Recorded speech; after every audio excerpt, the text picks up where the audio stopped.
Feedback pour la mise en place d'un Masternode Flux sur un Raspberry Pi 4, 3 mois plus tard. Générique.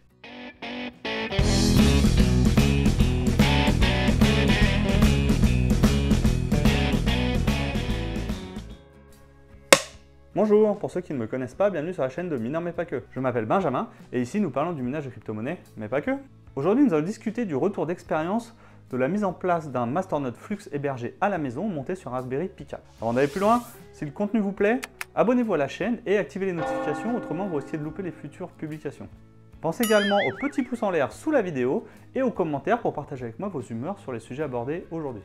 Je tiens également à vous préciser que cette vidéo n'est pas un contenu sponsorisé ni un conseil en investissement. Je vous partage simplement mes choix d'investissement personnel et mes expériences. Je vous mettrai également à disposition ci-dessous les liens pour tous les différents outils qu'on va aborder aujourd'hui.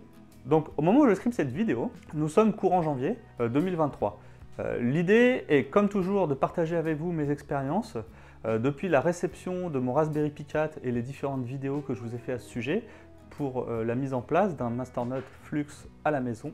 Donc ce qui s'est passé, c'est que j'ai réussi à faire tourner le Masternode d'environ 2 mois et à gagner quelques récompenses.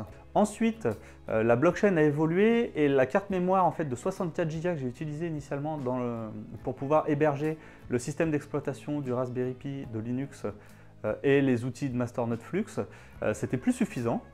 Donc j'ai eu quelques difficultés à trouver d'où venait le problème parce qu'en fait ça buguait, le Masternode ne fonctionnait plus, se mettait en ligne, n'était plus reconnu sur la blockchain. Et du coup, en testant une carte 128 Go, tout a refonctionné. Et donc ça c'était donc septembre, et de courant septembre jusqu'à fin octobre ça marchait bien, et à peu près de octobre à décembre j'ai fait du débugage. Une fois le Raspberry Pi 4 en service avec une carte de 128 Go, ce qui s'est passé, c'est qu'au bout de 5 à 10 jours, il n'était plus reconnu systématiquement par les outils de vérification du flux. Pourtant, le Raspberry Pi était bien ventilé, avec une ventilation mécanique forcée, et donc de décembre jusqu'à janvier, enfin en fait toute la période de décembre quand j'ai remis la carte 128 Go jusqu'à janvier, début janvier, j'avais des alertes Watchdog sur Discord qui me disaient que le Raspberry fonctionnait plus et c'était une vraie galère, j'arrivais pas à le remettre en place, j'ai réinstallé plusieurs fois le système d'exploitation, les outils Raspberry et rien n'y faire. À chaque fois, le disque dur sautait dans les checks, les benchmarks au bout de 5 jours. Ou alors, des fois, c'était carrément le processeur il me disait qu'il n'y avait plus de corps. Donc, je pense que je suis tombé sur un Raspberry un peu défectueux. Ou alors, j'ai un problème matériel que j'ignore. Mais du coup, j'ai préféré, suite à ça, rechercher d'autres solutions, d'autres alternatives. Car le Raspberry Pi, ça a quand même coûté plus de 200 € entre le Raspberry Pi, le boîtier, le ventilateur et la carte micro SD. Donc, c'est un investissement qui commence à être assez conséquent pour pouvoir faire des masternodes sur le réseau Flux. Et donc, ce que j'ai fait, c'est que j'ai cherché un petit peu différentes alternatives pour pouvoir remplacer mon Raspberry Pi et faire en sorte que la mise en place de Masternode hébergé à la maison devienne un peu plus pérenne et demande moins de maintenance. Donc en cherchant un petit peu sur le Facebook Marketplace et le Bon Coin, j'ai trouvé des vieux ordinateurs, des mini-ordinateurs d'occasion de type Lenovo ThinkCenter Mini entre 80 et 130 € selon les modèles, les processeurs et la RAM qui étaient disponibles à l'intérieur. Donc pour certains, il fallait nécessairement changer le disque dur par un SSD et améliorer la RAM pour qu'on ait au moins 8 Go. Mais ces ordinateurs, finalement, ils consomment à peu près la même consommation énergétique qu'un Raspberry Pi 4. Et il faut être vigilant, par contre, c'est que en cherchant un petit peu dans les spécifications, j'ai identifié que pour les Lenovo ThinkCenter et les PC Dell, il y a plusieurs modèles avec différents processeurs qui ont été mis en place et certains processeurs ne sont pas des processeurs compatibles avec la configuration minimum requise pour pouvoir faire un Masternode Flux. Donc voilà, pour faire court, ce qui s'est passé, c'est que depuis septembre, j'ai pu toucher qu'une petite quantité de récompenses. Donc la mise en place d'un Masternode Flux sur un Raspberry Pi à la maison, pour les débutants, je déconseille un petit peu parce que moi j'ai beaucoup galéré. Donc j'ai peur que vous aussi de votre côté, si vous êtes un petit peu débutant comme moi sur la partie de Linux, vous n'utilisez pas Linux, vous ne savez pas faire trop de lignes de code, j'ai peur que ce soit un petit peu dur et que ça demande beaucoup de maintenance. Donc ce que je recommande, c'est du coup de passer sur un ordinateur où on peut installer le système d'exploitation et les outils et la capacité nécessaire des spécifications pour le Masternode Cumulus.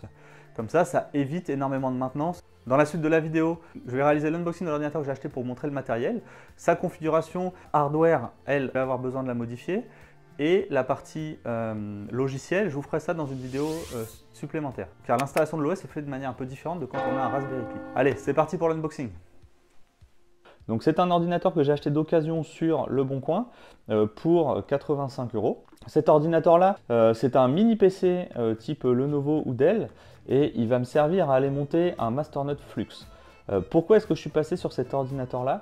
C'est parce qu'en fait, depuis que j'ai mis en place mon node sur le Raspberry Pi, j'ai énormément de problèmes de synchronisation au niveau des blockchains ou au bout de 5 à 6 jours de fonctionnement, des dysfonctionnements avec le Raspberry Pi. Je pense que le Raspberry Pi, il n'est pas fait pour être utilisé comme un serveur et fonctionner en permanence H24. Donc j'ai trouvé cette solution-là qui me paraissait le meilleur compromis. Donc du coup, on fait le déballage.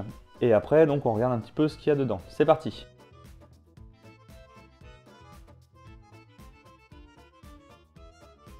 Ça ressemble à une boîte d'origine, hein, dans les faits. Donc, qu'est-ce qu'on a dedans? J'ai eu donc, le chargeur. Comme vous le voyez, donc, ce sera un ordinateur Lenovo.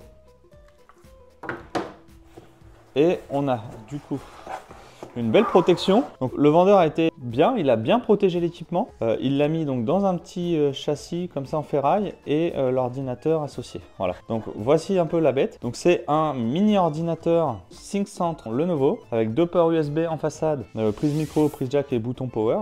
Et dedans après, donc on va aller l'ouvrir, on va regarder ce qu'il y a dedans. Et donc derrière on a la prise pour l'alimentation, du DVI, 4 ports USB. La prise réseau et un port VGA pour brancher les. Et donc là, c'est pour faire circuler la chaleur. Ce PC là, donc c'est un M700. En principe, il est équipé d'un Core i5 de 6e génération. Donc le 6e génération, le i5, normalement, c'est un 4 corps, 4 threads. Et on va regarder ce qu'il y a dedans. J'ai fait un petit cut. En attendant, je vais me chercher un petit tournevis pour pouvoir aller ouvrir l'ordinateur. Donc on va l'ouvrir et on va regarder un petit peu ce qu'il y a dedans. Donc ces machines-là, il y en a qui sont équipées avec plusieurs gigas de RAM. Donc voilà, donc là-dedans, on a un disque dur au format SSD. On a un petit ventilateur pour refroidir la machine. Le processeur qui est installé ici. Et après, derrière, donc, si on enlève cette partie-là, on devrait avoir après la RAM installée dessous et tout ce qui va avec. Donc en fait, il faut faire coulisser ça comme ça. Ça permet de libérer le disque. Et voilà. Donc là, on a le disque qui est enlevé. Donc c'est super facile. Donc on a la prise connexion en SATA ici. On a de quoi y mettre ici un SSD en NVMe. Et on a la RAM qui est située ici. Donc normalement, il y a 2 emplacements pour mettre des barrettes de RAM. Un là, et c'est de la SODIMM en donc 4 Go PC4. Donc du coup là, moi, il va falloir que je booste un petit peu la RAM dedans. Ce qu'on va faire, c'est que je vais mettre les équipements nécessaires pour aller mettre le Masternote dedans. Parce que si on regarde le disque dur, c'est un 256 Go. Donc on ne peut pas installer l'OS plus la blockchain parce qu'il faut au moins 240 ou 230 Go, donc il n'y aura pas assez. Donc ce qu'on va faire, c'est que je vais remplacer le disque dur, je vais mettre un 500 Go en SSD, je vais installer Linux dessus, je vais mettre une barrette de 4 Go supplémentaires dedans, comme ça on aura 8 Go de RAM, 500 Go de disque dur, je mets Linux et j'installe l'OS dessus et je refais marcher le Raspberry. Et je viens de voir ici, il y a un deuxième emplacement ici pour y mettre un deuxième SSD NVMe. Donc on en a 2, plus la RAM, plus de quoi mettre ça. Voilà. Donc je vais m'occuper de ça dans les jours qui viennent. Et une fois que j'aurai mis en place le node et qu'il fonctionne, je reviendrai vers vous pour vous faire une petite conclusion. Donc pour résumer après cet unboxing, pour pouvoir utiliser cet ordinateur en tant que serveur à destination d'un Masternote Flux hébergé à la maison, j'ai remplacé le disque dur par un Kingston de 480 Go. Il était en promo sur Amazon. J'ai également ajouté une seconde barrette de RAM. Et comme en fait j'en avais une de disponible de 8 Go à la maison en DDR4 SODIMM, ça m'a peu coûté. Et donc j'ai poussé à 12 Go la RAM. La spec elle demande 8 Go, donc 12 Go c'est largement bon. Une fois ces deux éléments remplacés et mis en place dans l'ordinateur, je disposais de toutes les caractéristiques minimum pour pouvoir être utilisé comme un Masternote Flux pour un Cumulus. Et au final, avec le retour d'expérience, si j'avais procédé de cette façon-là dès le début, ça m'aurait coûté beaucoup moins cher qu'un Raspberry Pi 4. Et donc avec le recul maintenant, je serais parti sur cette solution-là, qui est beaucoup plus économique et plus facile à mettre en œuvre. Voilà, c'est fini pour aujourd'hui, j'espère que vous avez aimé la vidéo. N'hésitez pas à partager avec moi vos commentaires et vos recommandations. Pensez également bien sûr à vous abonner et à liker la vidéo pour rester informé des futures publications. Comme toujours, un partage ou un retweet serait également grandement apprécié. Et pour rappel, le rythme de sortie actuel des vidéos, c'est de une vidéo toutes les 2 semaines. Et en fonction de vos commentaires ou de vos questions, j'y ajouterai des vlogs ou des shorts. Allez, à bientôt!